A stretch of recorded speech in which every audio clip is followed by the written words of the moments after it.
Terima kasih selalu. Assalamualaikum warahmatullahi wabarakatuh. Terima kasih Bapak Ibu pendebat ya sudah menyempatkan waktu untuk bisa menghadiri kegiatan hari ini. Mohon maaf juga sebelumnya kalau kurang maksimal karena saya sakit sebenarnya lagi dalam kondisi sakit jadi suaranya nggak bisa keras kayak biasanya ya. Oke, yes, kita tahu mungkin sebelum kita mulai bisa kita sama-sama menyimak lagu ya. Jadi dalam pelatihan kemarin kami diajarkan jingle 7 jurus BK Hebat. Nah ini bisa juga nanti di-share ke anak-anak sama Bapak Ibu wali kelas dan juga Bapak Ibu mapel guru mapel ya. Di tempat boleh nyanyi sama-sama, boleh ada gerakannya. Jadi 7 jurus BK Hebat itu ini harus pakai tangan kiri.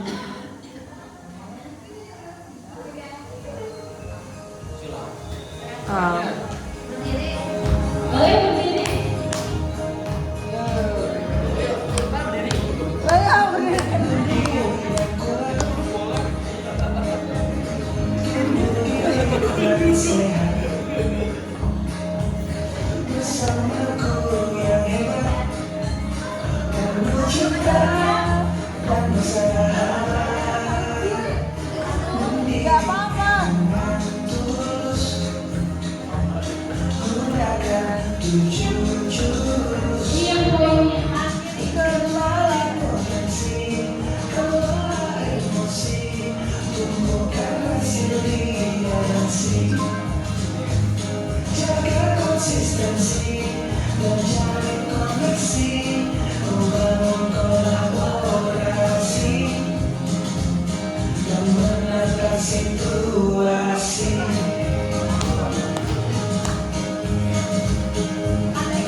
Bersama ayo kita wujudkan pendidikan dengan tulus, gunakan 7 jurus, kenali potensi, kelola emosi, tumbuhkan resiliensi, jaga konsistensi dan cari koneksi, membangun kolaborasi dan menata situasi.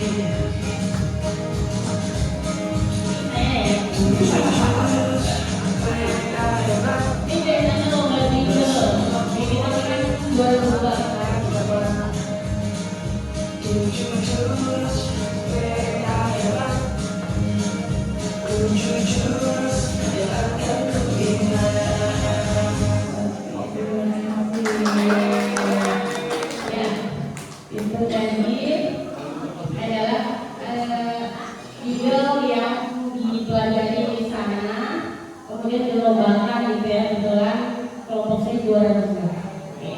Boleh lanjut turun. Baik, nah jadi kemarin saya dan teman-teman sudah amat ya mempelajari 7 jurus. Ceritanya seperti ini.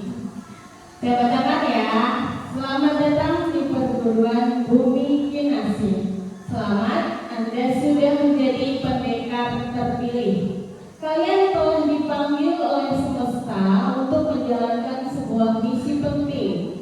Perjuangan untuk menciptakan padepokan yang aman, nyaman, dan mengembirakan. Padepokan di sini maksudnya adalah sekolah ya, mungkin institusi tempat kita mengajar, berinteraksi terutama dengan siswa dan juga Bapak Ibu guru, rekan-rekan sejawat termasuk di dalamnya karyawan,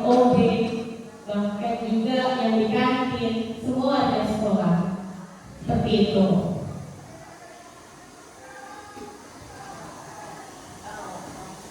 Oke, karena waktunya sungguh amat sangat singkat ya, kurang lebih ada 7 modul yang kami pelajari. Yang pertama mengenai kenali potensi, di dalamnya berisi tentang beberapa asesmen minat dan bakat.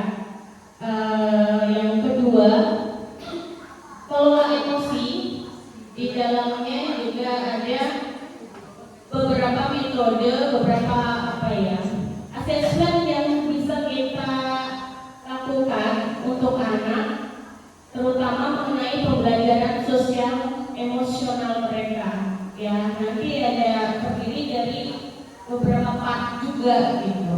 Yang ketiga, tumbuhkan resiliensi. Ini mengenai daya lenting. Resiliensi adalah daya lenting di mana ketika seseorang sudah gagal, ya. Jadi ada beberapa yang belum bisa membedakan antara resiliensi dengan daya juang. Resiliensi itu kita mendapatkan kegagalan dulu. Dari kegagalan itu kemudian dia akan bangkit kembali justru dengan lebih kuat gitu. Nah, beda dengan daya juang. Kalau daya juang kan kita berjuang ya, belum gagal masih berjuang. Yang keempat ada menjaga konsistensi atau kebiasaan berkesadaran, menjaga kebiasaan baik yang sudah tertanam. Misalnya di sekolah kita mengajarkan atau program kita ada pembiasaan, misalnya tadarus, ya kan? Lalu ada literasi, ada sholat duha, sholat berjamaah, zuhur sampai asar kan sampai sore ya, dan lain-lain. Ada juga menimbang sampah. Itu adalah kebiasaan positif. Nah, kebiasaan positif ini kemudian kita jaga konsistensinya supaya berkesinambungan. Yang kelima, jalin koneksi atau komunikasi empatik antara siapa? Sesama guru dengan siswa. Nah, kemudian seperti tadi yang saya bilang dengan wadah sekolah, terutama dengan siswa ya, bagaimana cara kita menjalin komunikasi yang empatik seperti itu. Lalu yang keenam adalah membangun kolaborasi atau kerjasama multi pihak, bisa dengan pihak ketiga pastinya ya. Berkaitan dengan apa? Berkaitan dengan program-program yang mungkin sekolah sudah jalankan. Ini bisa kita kaitkan dengan pencegahan penyalahgunaan nafsa, rokok. Itu kita membangun kolaborasi dengan pihak ketiga dalam rangka memberikan pemahaman kepada anak-anak supaya mereka bisa mencegah atau menjauhkan diri mereka dari hal-hal yang semacam itu. Seperti itu, misalnya bisa dengan yang sudah saya rasa kita juga sudah lakukan ya Bapak Ibu, dengan kepolisian, dengan dinas kesehatan, kemudian dengan badan narkotika. Nah, itu dilakukan secara kontinu agar terjalin kolaborasi yang baik. Jadi keberhasilan ada di semua pihak. Yang ketujuh adalah menata situasi, di mana menjadikan lingkungan sekolah kita atau lingkungan belajar kita ini menjadi aman, nyaman, dan juga menggembirakan bagi anak-anak. Kan kalau misalnya udah aman, nyaman, kadang belum tentu menggembirakan, dan sebaliknya ya, udah menyenangkan atau udah menggembirakan, tapi keamanan belum merata gitu, misalnya di semua kelas seperti ini. Kurang lebih ada 7 modul itu, tapi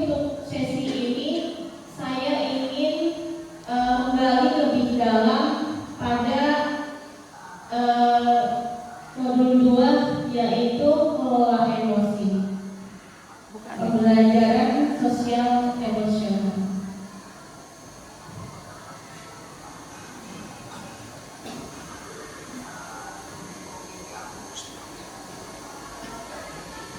Ke atas yang ini banyak banget.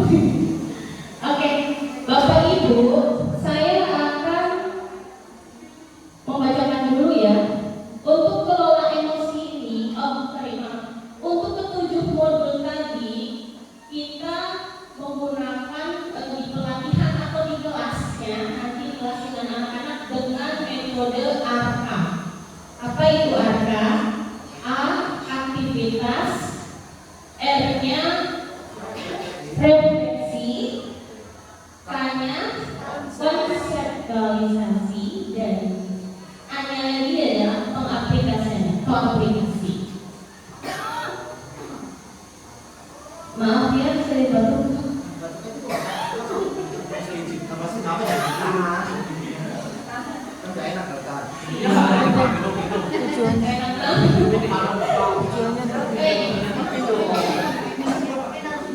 Oke, nanti saya akan membacakan cerita. Bapak Ibu boleh mengambil, ada yang bisa membantu bagikan.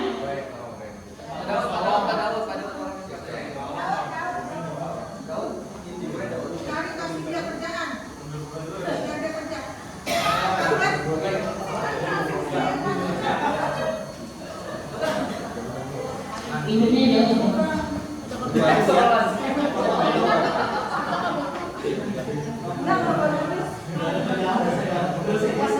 Kertasnya cukup dipegang, tidak boleh ditaruh panas, tidak boleh buat kertas di tas. Begini, udah dapat semua kertasnya? Udah dapat. Oh ya, sudah.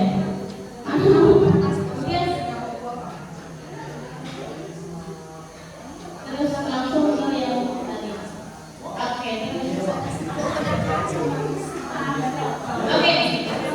Jadi begini cara bermainnya ya, Bapak Ibu. Yang pertama, kalian akan menerima satu lembar kertas, itu adalah simbol emosi. Simbol emosi kalian saat ini.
Masih kesel?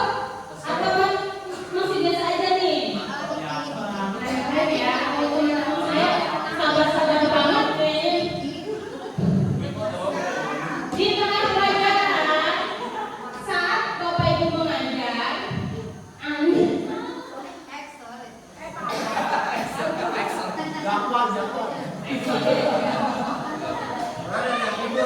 duluan ya. Di tengah pelajaran, saat Bapak Ibu mengajar, Andi terlihat tidak memberikan perhatian. Dia menunduk di bangkunya. Saat didekati, ternyata si Andi Marandi ini sedang terlelap ketiduran. Gimana?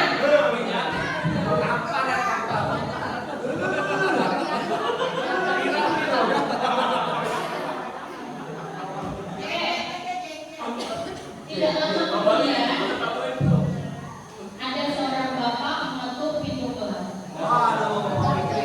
Bapak Ibu membuka pintu dan menghampirinya. Bapak itu berkata, "Maaf, saya pamannya Andi. Sebetulnya Andi sudah 3 hari di rumah sakit karena menunggu ayahnya yang sudah sakit."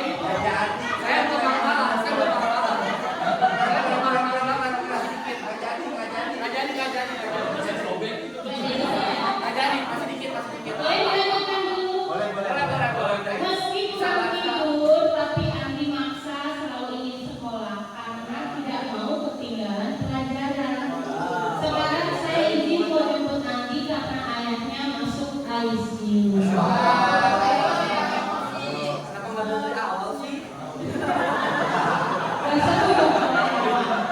Oke, Paman Andi juga mengeluarkan sebuah bungkusan dari tasnya. Oh iya, Pak Guru, Andi. Di jalan saya menemukan bungkusan ini. Jadi saya bawa siapa tahu Bu Guru bisa mengembalikan ke pemiliknya. Bu Guru melihat dan ternyata itu adalah bahan ajarnya yang dia cari-cari. Andi dan pun berpamitan.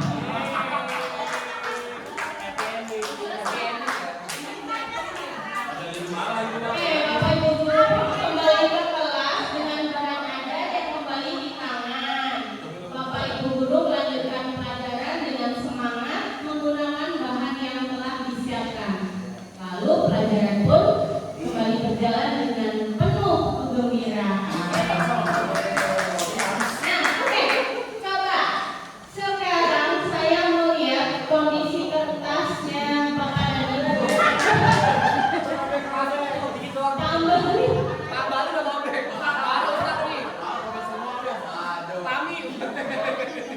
Oke, kira-kira Pak Bali kira-kira menyesal nggak? Menyesal nggak sudah melakukan hal tersebut pada suatu kertas?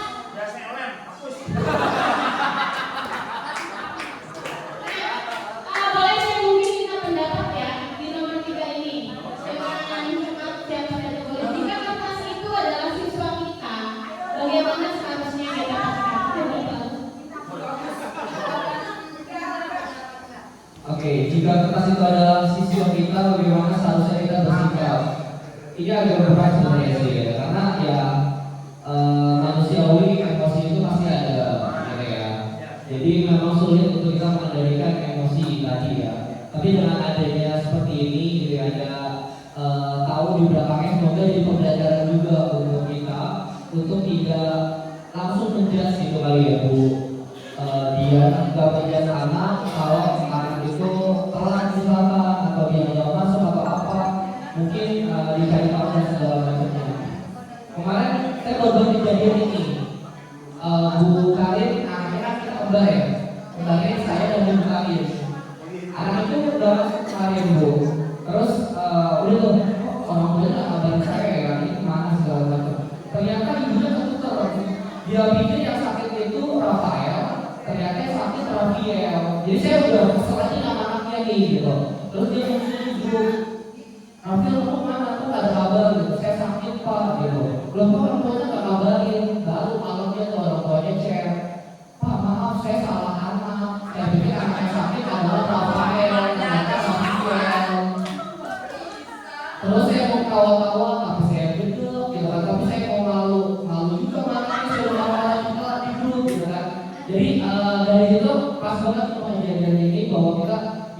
langsung buru-buru ngejudge anak, coba saya tahu dulu, siapa tahu ada hal lain gitu ya di belakangnya yang bikin dia tidak lapor. Seperti itu dokter, benar bukan ya? Pantas rapornya kan juga dia nggak masuk. Iya, ternyata masuk. Tapi tabungannya aja. Nah, kan ternyata dokter gitu ya. Akhirnya kalau dokter itu emang nih kita banyak kabar ya manusia. Kalau nggak salah ada 6 pasal.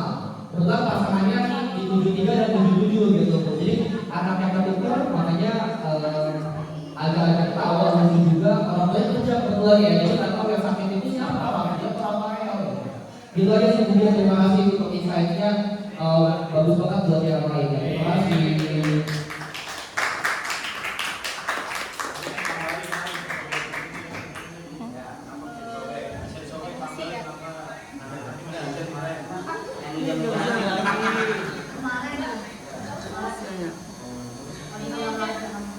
Oke, baik. Bapak Ibu guru, teman-teman sekalian, di kelola emosi tadi, kisah yang barusan dinarasikan, dibawakan adalah salah satu bentuk untuk melihat bagaimana cara kita mengontrol emosi. Ya, jadi apakah kita sudah bisa mengontrol emosi dengan baik? Kayak Pak Mbak tadi ya, sabar banget kan. Nah, di jurus kedua ini tentang kelola emosi, salah satunya ada self awareness ya, metode self awareness.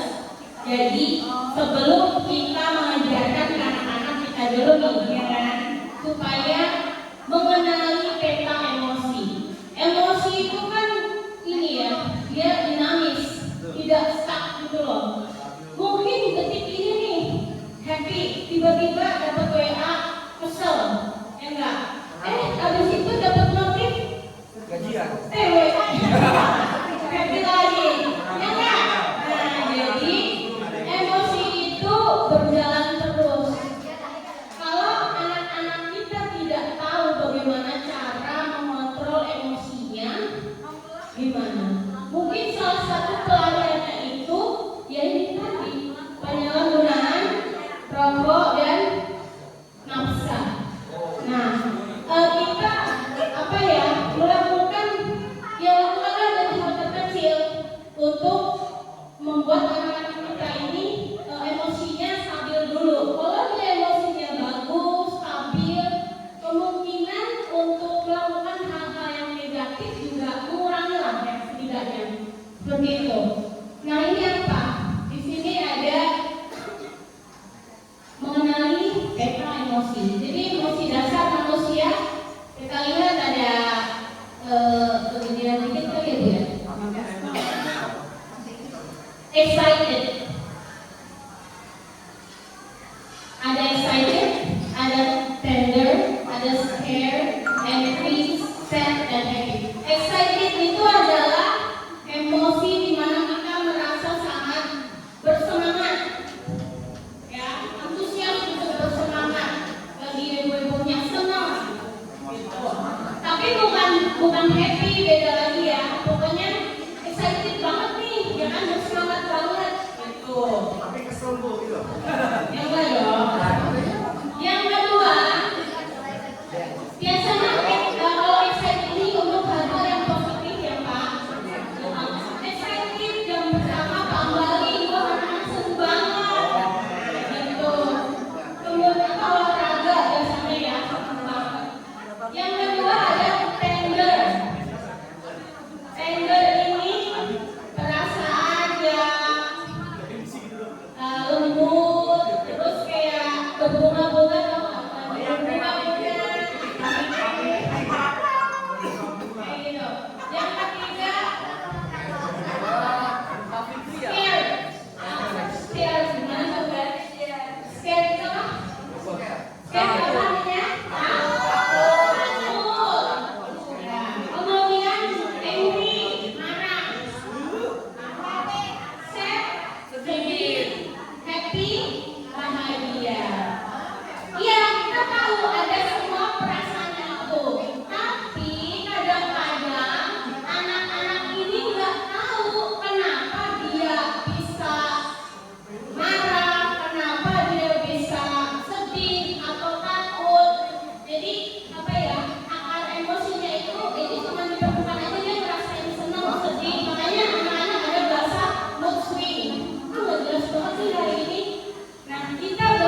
sudah praktekkan di kelas 82, kelas Miss Afi ya, di kelas 82 untuk anak-anak belajar mengenali emosinya dan why. Ada tadi sudah disebutkan dengan metode ARKA. Ya, dengan aktivitas dulu anak-anak saya suruh maju beberapa untuk biar bagus juga anak ekspresikan.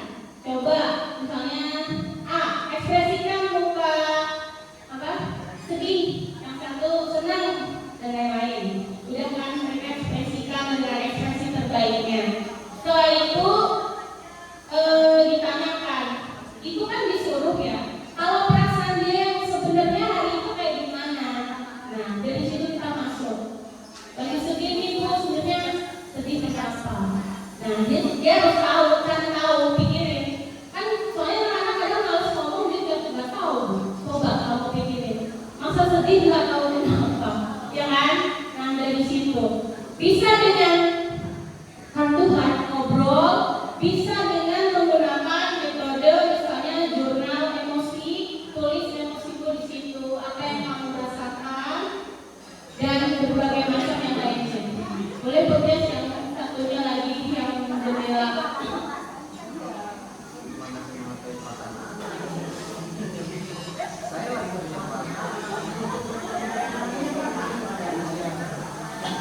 Nah, ini contohnya yang Bapak Ibu.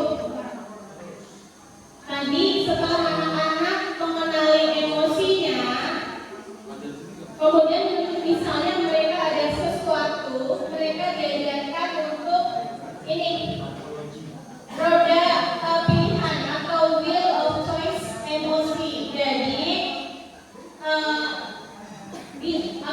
diajarkan kepada anak-anak supaya tidak langsung bereaksi. Kayak tadi kan contohnya udah ya di kertas langsung bereaksi gitu ya.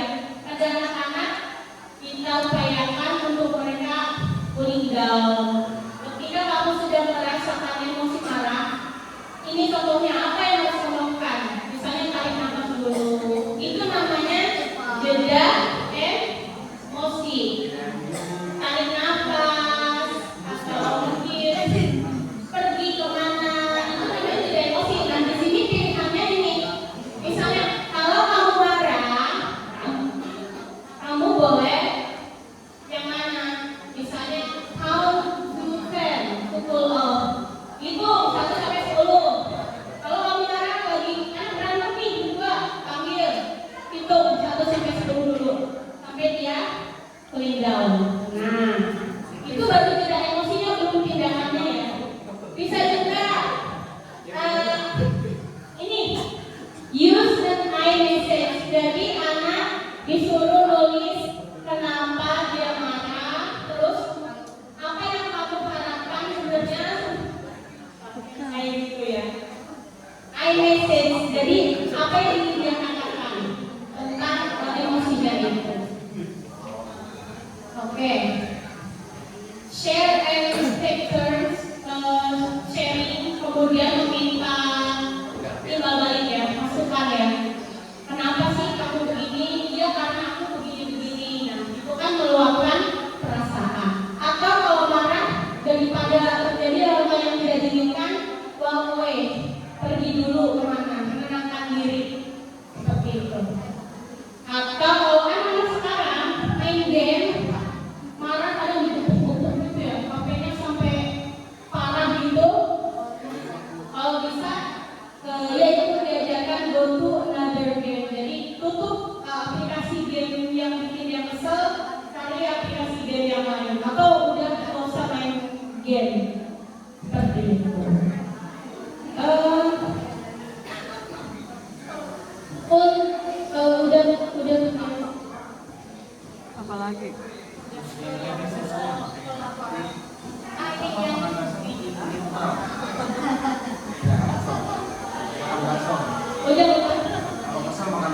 Selamat Ini nggak pengen kamu?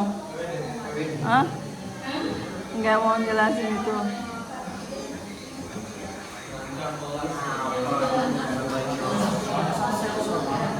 Ini perancang kelas rumah sosial ya. Sosial emosional learning. menggunakan ini membuat papan cuaca emosi, bikin untuk tugas anak-anak ya, membuat roda pilihan, emosi tracker, bisa juga pakai apa beda apa namanya kertas itu, terus di sini tempelin emosi-emosi mereka, apa yang sedang mereka rasakan hari ini, seperti itu. Untuk materi di jurus 2 kurang lebih seperti itu. Kemudian saya ingin menjelaskan sedikit ya, kenapa ini kita berjudul pencegahan penyalahgunaan narkotika, psikotropika, dan adiktif, minuman keras, perokok, dan HIV untuk anak-anak bisa kita aplikasikan melalui semua jurus tadi, 7 jurus BK Hebat.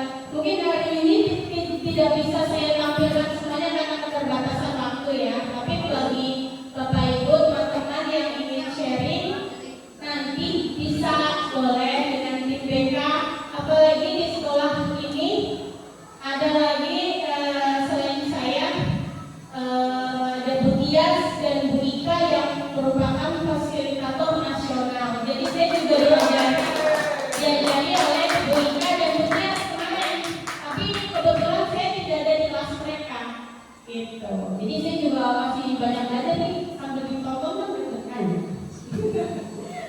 Oke, kaitannya dengan yang ini, yang merokok itu diharapkan ketika Bapak Ibu kita semua sudah mempelajari mengenai 7 jurus BK Hebat, ini bisa diaplikasikan ke anak-anak dengan pendekatan yang humanis ya, pendekatan yang penuh rasa empati, kemudian juga kolaborasi yang bagus, yang kuat di antara kita dulu, kemudian baru dengan pihak ketiga ya, bersinergi bersama.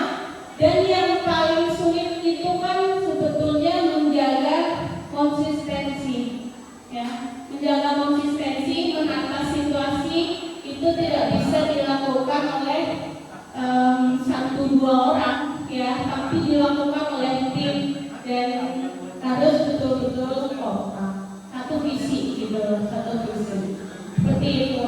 Mungkin dari saya itu saja, kalau ada pertanyaan.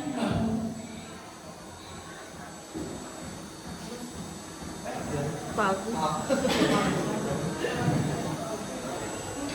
Baik, terima kasih Bu Dian sudah menjelaskan ya. Emang Bu Dian lagi Bu Dian. Semua mirip ya. Terima kasih Bu Dian sudah menyampaikan materinya terkait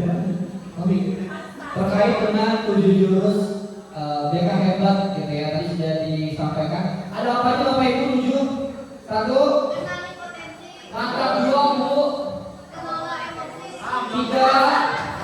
3 Pak Iya. Tumbuhkan resiliensi. 4 konsistensi. 5 menjalin koneksi. 6 kolaborasi. 7 Menata situasi. menata situasi. Itu kan ada Bapak Ibu. Minimal